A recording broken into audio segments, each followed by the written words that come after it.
5 वचन से पढ़ेंगे।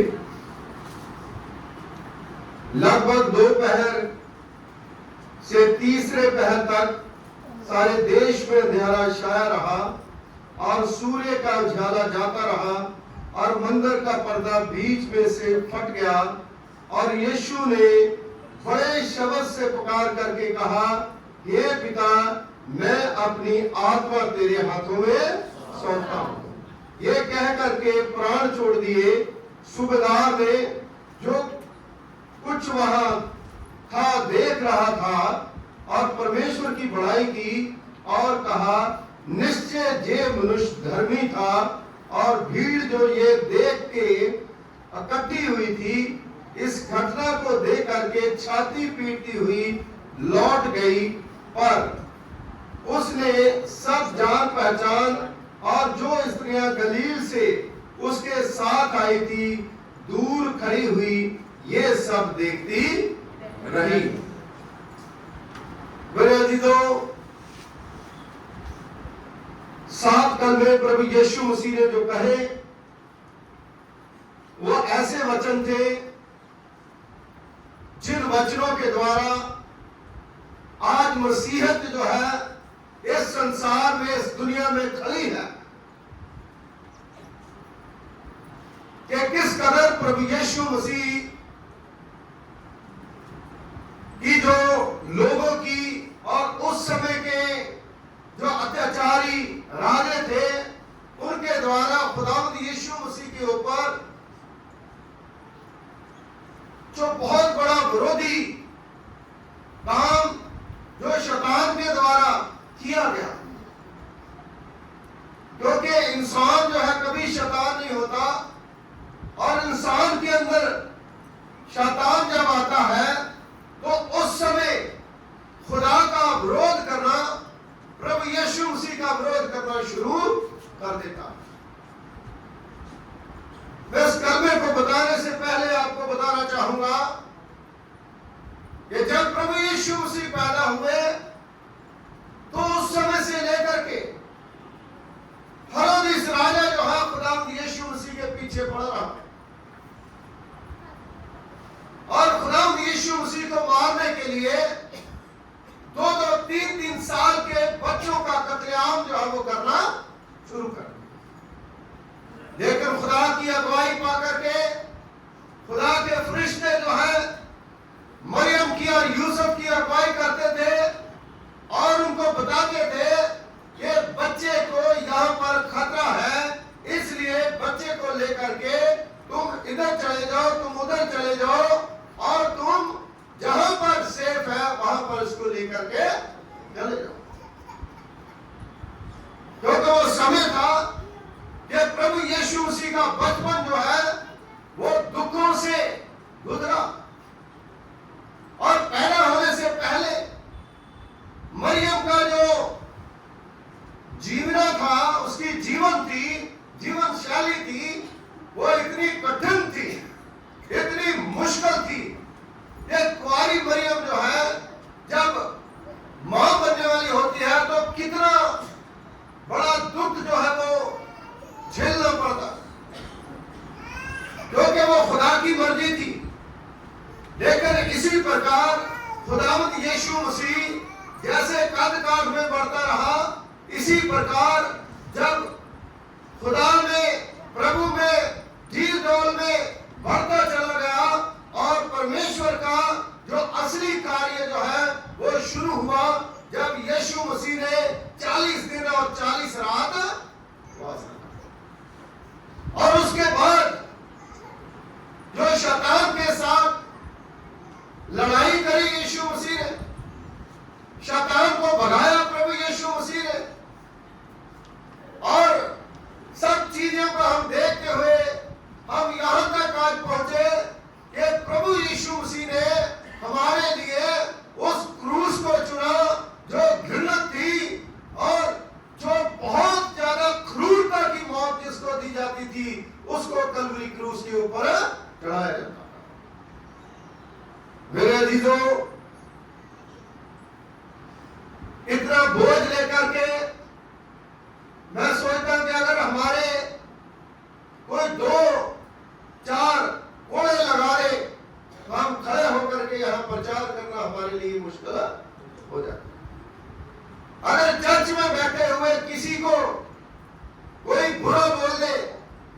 शायद वचन को सुनना ही उसके लिए कठिन हो जाए। ये मैं नहीं करता, मैं बाहर जा रहा हूं। लेकिन आप सोचिए, खुदावंद यीशु मसीह 100% मनुष्य था और 100% खुदा था। यीशु मसीह को जैसे हमें भूख लगती है, हमें प्यास लगती है, हमें दर्द होता है, हमारे को चाटा मारे हमें दर्द होता है, इसी प्रकार खुदावंद यीशु मसीह को एक इंसान की तरह सारे दर्द होते थे। अब आखिर देखिए, सर में अगर दर्द हो, हम पैरासिटामोल खाते हैं, कई दवाइयां खाते हैं, लेकिन जिसके सर के ऊपर कांटों का ताज हो, वो कौन सी दवाई खाए? और ऐसे आलम में खुदावंद यीशु मसीह ने जो वचन कहे हैं, दुनिया की किसी भी किताब में आपको नहीं मिलेगा। ये जो वचन कहे हैं, कोई जितना मर्जी पढ़ा लिखा हो, जितनी बड़ी पीएचडी किसी ने करी हो, जहां वो कितना भी होशियार हो, लेकिन जो यीशु मसीह ने शब्द कहे हैं, इनकी बराबरी कोई भी कार्य नहीं सकता। सो मेरे जीतो, वचन में पहला शब्द जो है यीशु मसीह ने कहा, जो मैंने आपको बताया, हे पिता ने क्षमा कर, ये नहीं जानते कि ये नामुमकिन है, हो ही नहीं सकता कि ऐसे बंदे को मारा गया हो, लताड़ा गया हो, और ये बात कैसा? लेकिन मसीह कह सकते हैं, मसीह लोग कह सकते हैं, मसीहों के अंदर ये है। जिस प्रकार उड़ीसा में ग्राम स्टेम और उसके 2 बच्चे, उनको जब मार दिया गया, जला दिया गया, जिंदा जला दिया गया, तो उसकी पत्नी ने क्या कहा? इन्हें माफ। तो वो मसीह थे, उनके अंदर मसीह की तबीयत थी। और दूसरा शब्द जो है, खुदावंद यीशु मसीह ने दूसरा कलमा कहा, आज ही तू मेरे साथ स्वर्गलोक में। क्यों कहा उसको? क्योंकि यीशु मसीह को दिलासा देने वाला, यीशु मसीह को कोई गवाही देने वाला, उसकी सपोर्ट करने वाला, उसके हक में जाने वाला एक भी बंदा वहां पर, और सिर्फ यही डाकू जिसने इतनी बड़ी बात कर दी, पश्चातापी हृदय से जब हम प्रभु यीशु मसीह को कुछ कहते हैं, तो हमारे लिए वो स्वर्ग के दरवाजे खोल देता है। और तीसरा शब्द, ए और देख तेरा बेटा। यीशु मसीह ने जो व्यवस्था थी उसको पूरा करा। निर्मल की पुस्तक उसका 20वां भाग, तू अपने माता पिता की आज्ञा का पालन कर। खुदावंद यीशु मसीह ने हमें नमूना दिया और अपनी जिम्मेदारी जो थी उसको पूरी तरह से उसने निभाया। और चौथे कलमे में वो इतना ज्यादा बोझ खुदावंद यीशु मसीह के ऊपर पड़ गया। क्यों पड़ा? क्यों उसने कहा, है ना, ए खुदा तूने मुझे क्यों छोड़ दिया? एली एली लमा शबक्तनी। क्योंकि पूरी दुनिया का गुनाह जो है वो हमारे, अगर हमारा बच्चा को गलती कर देता है, गुनाह कर देता है, तो हम पुलिस थाने जाने में 100 बार उसको थप्पड़ मारेंगे, क्योंकि हमें शर्मिंदा होना पड़ेगा, है ना। लड़ाई करके आ गया, झगड़ा करके आ गया, स्कूल से अगर किसी टीचर का फोन आ जाए तो माँ बाप जो है वो कांपने लगता है, पता नहीं इसने क्या। लेकिन मेरे अजीजों, खुदावंद यीशु मसीह के ऊपर पूरी दुनिया के पाप का बोझ जो है उसके ऊपर आ गया। पाप जो है उठाना बड़ा कठिन है और पूरा पाप का बोझ उसके ऊपर था। और इसलिए थोड़ी देर के लिए उसके पिता ने, क्योंकि पिता पवित्र है और वो पाप को देखकर, इसलिए थोड़ी देर के लिए उसने अपना मुंह जो है इसलिए उसने कहा तूने मुझे क्यों छोड़ दिया। क्योंकि अगर दर्द में है, दुख में है, तकलीफ में है, तो आपको मालूम अगर हमारा बुजुर्ग है, जब बच्चा है तो बड़े बुजुर्ग क्या करते हैं, उसका जाके हाथ पकड़ दे, है ना, हाथ पकड़ते दिलासे के लिए। लेकिन यीशु मसीह का हाथ पकड़ने वाला कोई भी फिजिकली उसका हाथ पकड़ने वाला कोई नहीं, सर पर हाथ रखने वाला कोई नहीं। मां भी चलेगी, चेले भी चले गए, सब लोग चले गए, लेकिन वहां पर कोई,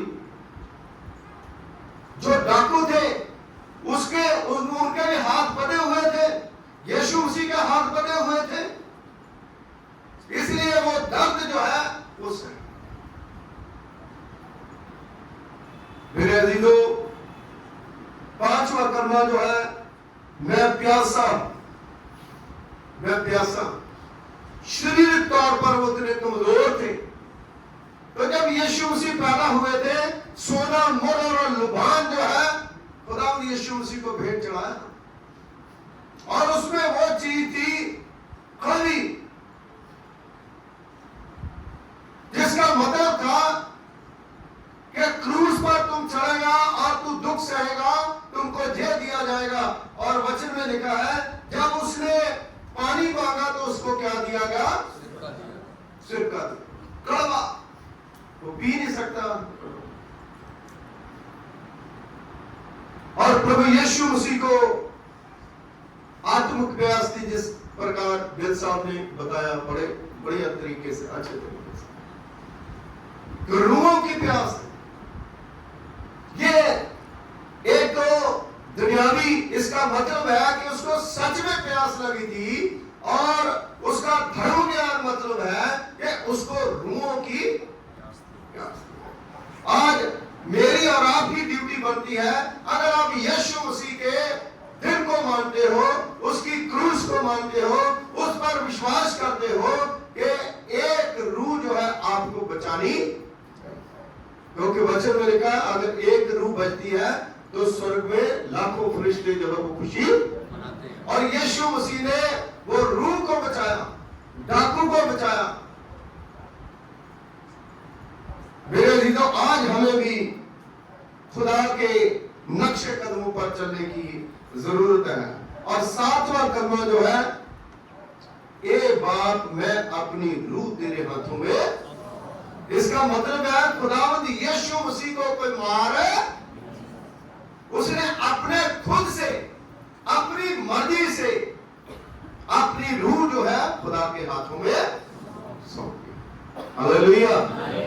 मेरे अजीजों, जब खुदावंद यीशु मसीह ने अपनी रूह जो है खुदा के हाथों में सौंप दी, और जब प्रभु यीशु मसीह ने सिर नवा करके अपनी जान दे दी, तो क्या हुआ,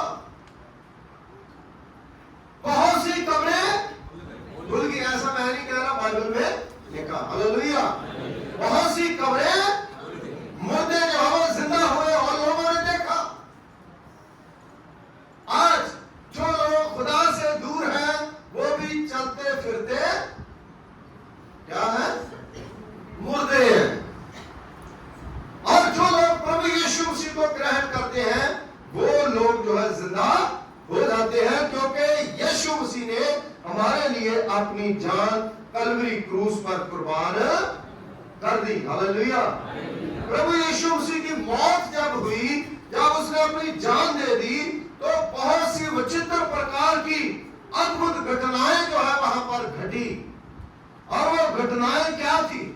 मत्ती की इंजील उसका 27वां अध्याय, उसकी 51 आयत में अगर आप पढ़ोगे तो वचन में लिखा है, जब प्रभु यीशु मसीह ने अपनी जान दे दी, तो परमेश्वर के वचन में लिखा है कि मंदिर का पर्दा जो है वो 2 भागों में बट गया। हालेलुया। क्योंकि मंदिर का पर्दा जो है, जैसे ये पर्दा लगा है, उसमें कौन जाते थे? जाजक। जाजक वहां पर, लेकिन मंदिर का पर्दा फटने का मतलब क्या है?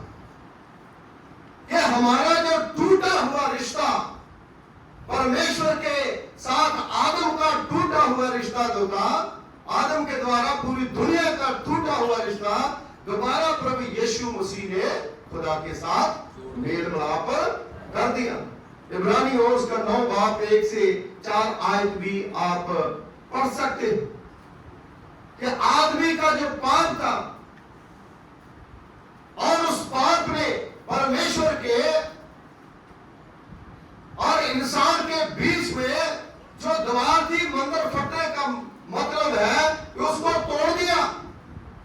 और इसका धर्म ज्ञान मतलब यह है, यशायाह नबी की पुस्तक उसका 59 उसकी 2 आयत में प्रभु यीशु मसीह की जब मृत्यु उसने जान दे दी, अपना आत्मा खुदा के हाथ में जो है वो दे दिया, तो मंदिर का पर्दा तो फटा, लेकिन उसका मतलब है कि खुदावंद यीशु मसीह का बदन जो है वो भी,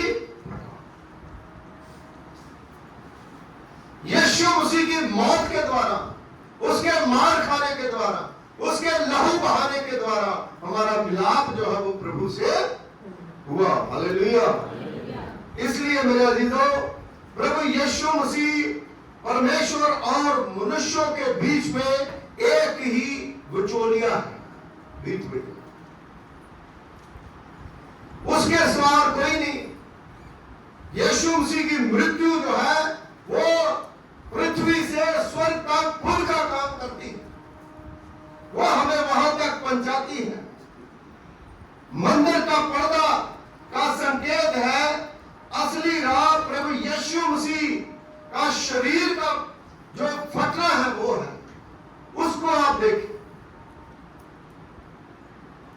उसको आप देखें। वो दुनियावी चमत्कार है, यहां पर कोई चमत्कार होता है, हमारे जीवन में कुछ चमत्कार होता है, लेकिन प्रभु यीशु मसीह खुद खुदा है, खुद परमेश्वर है। उसका शरीर जो है तोड़ा गया, उसको जो है किस तरह से उनके द्वारा मार मार के उसका शरीर पूरा जो है छन्नी कर दिया गया, फाड़ दिया गया, ताकि हमारा मिलाप जो है वो परमेश्वर से हो सके। खुदावंद यीशु मसीह जीवता पर्दा है। पर्दा क्या था? पर्दा ये था कि पता नहीं खुदा कौन है। यहूदी लोगों को क्या था? पता नहीं खुदा कौन है। आज दूसरे लोग क्या सोचते हैं? पता नहीं खुदा कौन है। लेकिन आज पर्दा उठ गया है, और पर्दा उठने के बाद क्या हुआ? हमें पता चल गया कि हमारा खुदा प्रभु यीशु मसीह, हालेलुया, हमारा खुदा प्रभु यीशु मसीह उसकी मौत के द्वारा, उसके मार खाने के द्वारा, उसके लहू बहाने के द्वारा, उसकी जान कुर्बान होने के द्वारा हमें पता चल गया कि हमारा खुदा प्रभु। इसी बात के लिए हम मर भी सकते, इसी बात के लिए बहुत से लोग मर गए, इसी बात के लिए बहुत से लोग जलाए गए, इसी बात के लिए लोगों को जो है वो पूरी तरह से जो है आग में डाला गया, उनकी आंखें नोच ली गई, उनके टुकड़े टुकड़े किए गए, लेकिन उन्होंने माना कि हमारा खुदा प्रभु यीशु मसीह ही, हालेलुया। इसलिए मेरे अजीजों, प्रभु का वचन बताता है मत्ती की इंजील उसका 27वां बाब उसकी 51 आयत से लेकर के कि यीशु की मौत होने के बाद और क्या हुआ? भूकंप आ गया, भूकंप आ गया, अंधेरा छा गया। अंधेरा क्या चीज है? अंधेरा जो है खुदावंद की उपस्थिति को बताना। बहुत सी जगहों पर बहुत से वर्ष है मेरे पास, अंधेरे में भी खुदावंद यीशु मसीह। और मेरे अजीजों, भूकंप आ गया। भूकंप जब आता है तो क्या होता है? पीछे आप कौन सा छोटी सी कंट्री में भूकंप आ गया, सारी बिल्डिंगें अर्थक्वेक,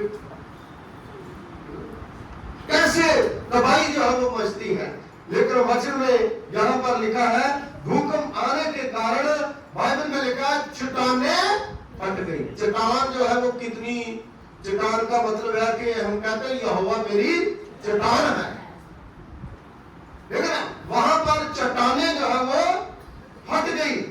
और वहां पर जो ऑफिसर थे, जो पहरेदार थे वहां पर, जैसे कहते हैं ना कि यहाँ पर जो पहरा लगाना हो तो जो फर्स्ट क्लास की जो मिलिट्री है, जो नंबर 1 जो होती है, जब सिक्योरिटी जो है वो तो यीशु मसीह के पास लगाई गई थी।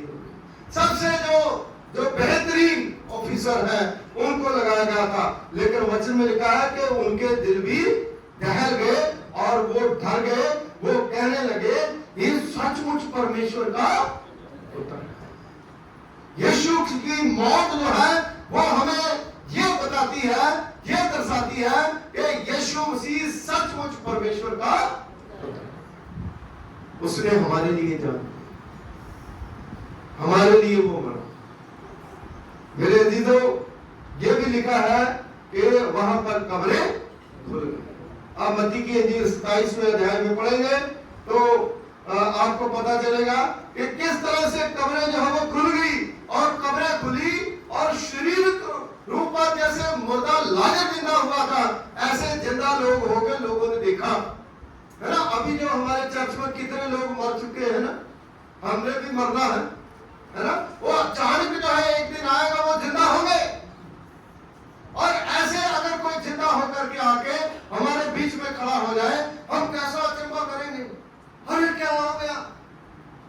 ये प्रभु यीशु मसीह की मौत का एक बहुत बड़ी ताकत, जिसको कोई जो कहते हैं ना कि बड़े बड़े जो काम प्रभु यीशु मसीह ने, खुदावंद यीशु मसीह की मौत का इतना बड़ा इम्पैक्ट पड़ा कि जमीन जो है वो भी अपने मुर्दे जो है वो नीचे रख।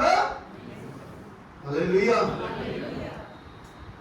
कितनी ताकत हमारे प्रभु में, क्योंकि प्रभु जो है जिंदगी और मौत का मालिक है। इसलिए मेरे अजीजों, जब खुदावंद यीशु मसीह जो है उसने अपनी जान दे दी, तो जान देने के बाद क्या हुआ, उन्होंने पिलातुस के पास जाकर के अरिमतिया का जो यूसुफ था, उसने वो लाश जो है वो ले अरिमतिया के गुप्त चेला, उसने अपना औहदा पोस्ट जो है वो छोड़। लोगों की बातें क्या करते हैं उससे उसको कोई मतलब नहीं। उसने लिया और ले जाकर के अपनी कब्र में, जो अपनी उसकी कब्र बनाई हुई थी, उस कब्र में जाकर के रख दिया।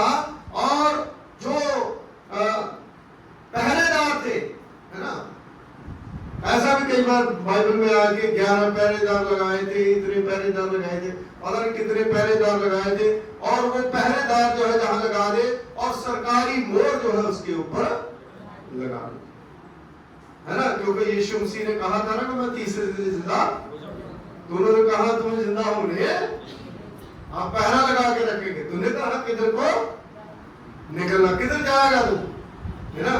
लेकिन खुदा को कोई रोक ना पहरा रोक सकते हैं, ना पत्थर रोक सकते हैं, ना हवाएं रोक सकती है, और ना कोई दबाव रोक सकता है। खुदावंद यीशु मसीह को जितना दबाते रहे उतना ही वो ऊपर उठता रहा।